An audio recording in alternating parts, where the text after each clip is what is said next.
Assureurs depuis 3 générations, Pauline et Julien Thiebaud sont spécialisés dans l'assurance des professionnels de l'automobile ainsi que dans l'assurance des entreprises industrielles et commerciales.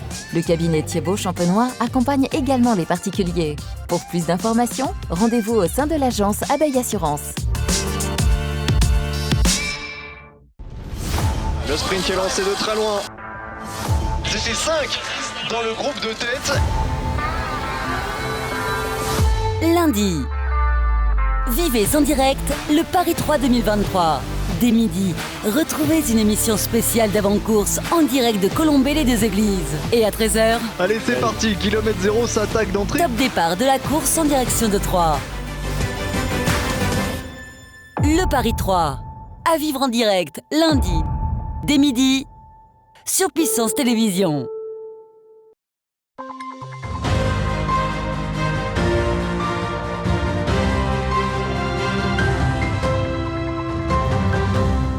Bonsoir à toutes et à tous, mercredi 24 mai, voici titre 2 de cette édition du 15 Info. Saint-Dizier accueille en ce moment les championnats de France UNSS de rugby. La Chambre de commerce et d'industrie Meuse-Haute-Marne tenait hier sa seconde assemblée générale de l'année. Ciné-focus de ce mercredi, zoom sur Fast and Furious avec Thiago Kargovic.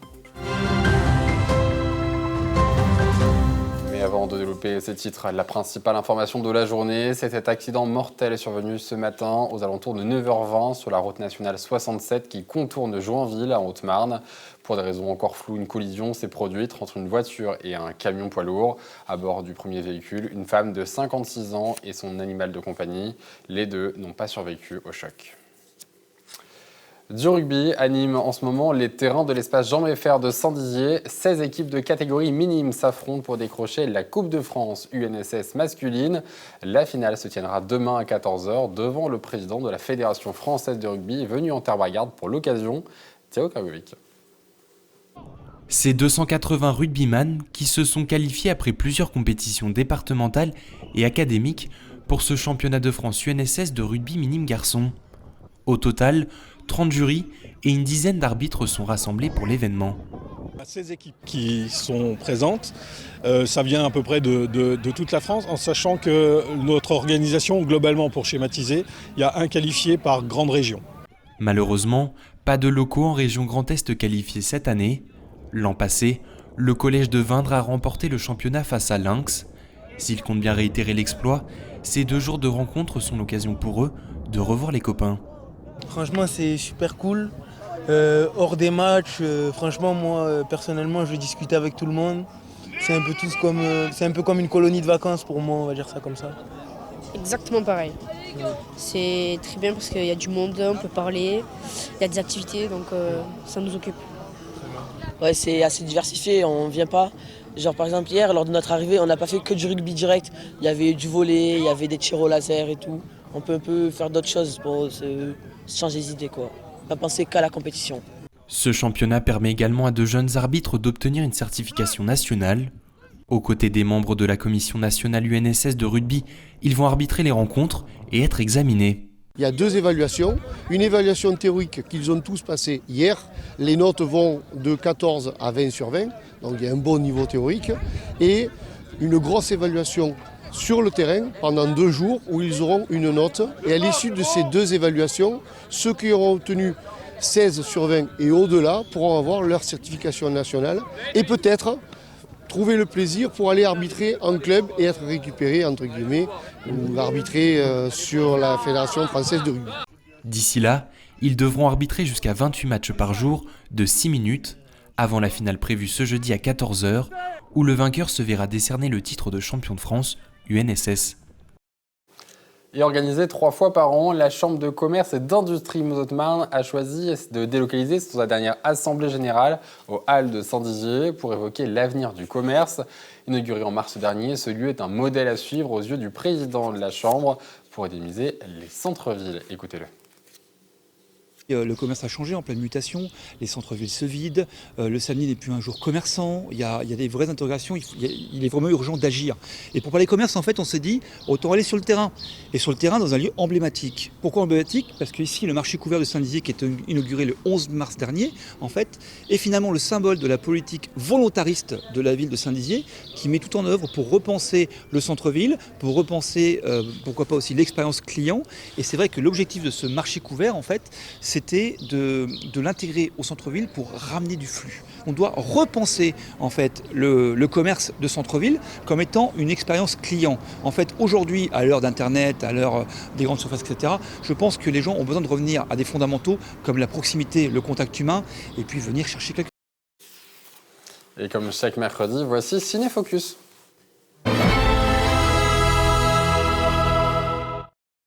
Bonsoir Thiago, et cette semaine au cinéma, Fast and Furious, la saga culte est de retour avec un 10e opus fracassant explosif, 2 ans à peine après son dernier volet. Bonsoir Antoine, oui tout à fait, encore une fois avec un budget faramineux à la clé, 350 millions d'euros, et une promotion d'acteurs toujours plus démente. On retrouve dans le film les personnages morts ou vivants de la saga, Michelle Rodriguez, Tyrese Gibson, Ludacris, John Cena, Charlize Theron, et j'en passe, avec une touche de nouveauté cette fois, le nouveau méchant, Jason Momoa. Et alors à la baguette, le nouveau réalisateur Louis Leterrier, réalisateur d'Insaisissable notamment, qui fait ses premiers pas dans l'épopée Fast and Furious. Oui, et cette fois avec un scénario assez simple, alors que Dom Toretto et sa famille avaient déjoué et dépassé tous les ennemis sur leur chemin, maintenant ils doivent affronter l'adversaire le plus mortel et le plus intime, émergeant des brumes du passé, ce revenant assoiffé de vengeance et bien déterminé à décimer la famille. On regarde la bande-annonce. Lesquels d'entre eux qui va choisir de sauver ?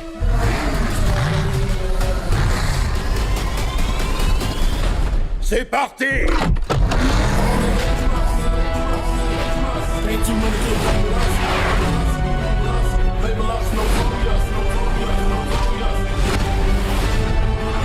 Tu sais toujours conduire ? À ton avis ? Top départ ! Sur le coup ! On joue dans la même cour.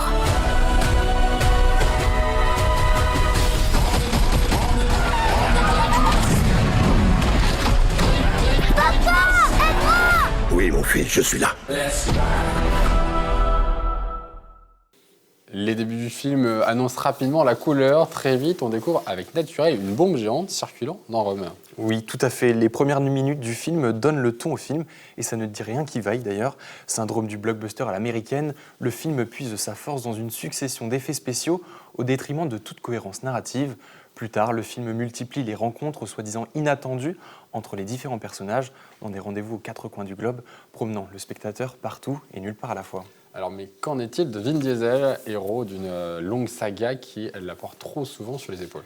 Oui, eh bien, il semblerait enfin, peut-être, que le spectateur ouvre les yeux sur cette condescendance presque innée de l'acteur, car ce dernier n'est inquiété de rien, à part quand il s'agit de son fils, pour lequel il se présente comme une figure paternelle, ennuyeuse et terriblement imbue de sa personne. Dans son face-à-face avec un anti-héros presque pourtant réussi, délirant à souhait, évoquant un certain renouveau pour la saga, il semble, encore une fois, hors d'atteinte. Le seul ressort positif du film, c'est d'assumer ses stéréotypes. C'est triste, mais les belles voitures, les femmes en bikini et la bière, ça marche encore. Bref, il était aussi necké. Ce mardi, réunissant près de 80 spectateurs, voici leurs avis. Les scènes d'action, elles ont été superbes, mais par contre, on reste un peu sur notre faim, quoi. Donc on verra le prochain film. Les effets spéciaux, trop bien. Vraiment beaucoup de rebondissements.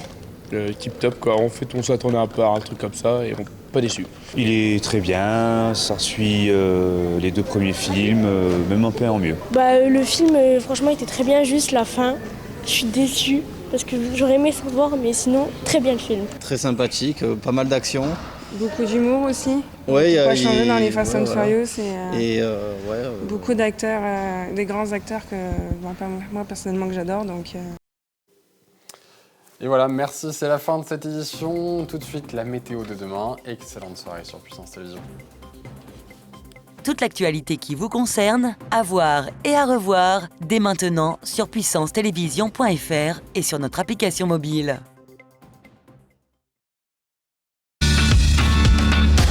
toute cette semaine, participe au jeu concours Puissance Télévision pour tenter de gagner ton dossard pour le marathon du lac du Der. 8 dossards sont à gagner, un dossard quatuor et 2 dossards en duo. Alors joue dès maintenant sur puissancetélévision.fr et sur notre application mobile. Jeu organisé du 24 au 28 mai, en partenariat avec l'association Cap d'Air.